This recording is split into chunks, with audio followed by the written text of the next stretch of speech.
Hello, మిమ్మల్ని రోజు exercise చేస్తున్న బరువు తగ్గడం లేదా? అయితే దానికి కారణం ఎక్సర్సైజ్ కాదు, మీరు తీసుకుంటున్న ఫుడ్. ఏంటి నమ్మబుద్ధి కావటం లేదా? మీరు విన్నది నిజమే.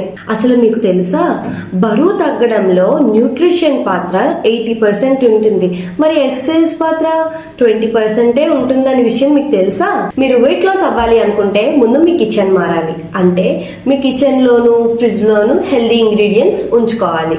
ఇక్కడ ఏం తింటున్నాం అంటే ప్రోటీన్ మరియు మిగతా న్యూట్రియంట్స్ తీసుకుంటున్నామా?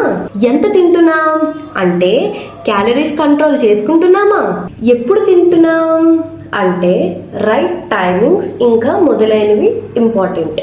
ఎక్సర్సైజ్ చాలా ఇంపార్టెంట్, కానీ బరువు తగ్గడంలో దాని పాత్ర 20% మాత్రమే.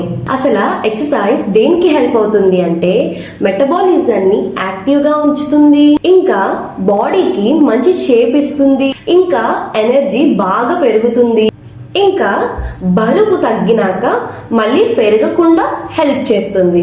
బరువు తగ్గడం కష్టమేం కాదు. మీరు రెడీ అనుకుంటే మా దగ్గర యమ్మీ అండ్ న్యూట్రిషనల్ ప్లాన్స్ సిద్ధంగా ఉన్నాయి. ఫైనల్ గా నేను చెప్పొచ్చేది ఏంటంటే బరువు తగ్గడంలో ఫుడ్ అండ్ న్యూట్రిషన్ పాత్ర చాలా ఎక్కువ. వెయిట్ లాస్ కోసం మీకు ఏమైనా క్వశ్చన్స్ ఉంటే యూ కెన్ డిఎం మీ. మీకు ఫ్రీ బాడీ అనాలిసిస్ ప్రొవైడ్ చేస్తాం. ఈ వీడియోకి అయితే ఇంతే. Thanks for watching this video. మళ్ళీ నెక్స్ట్ వీడియోలో కలుద్దాం. Until then by.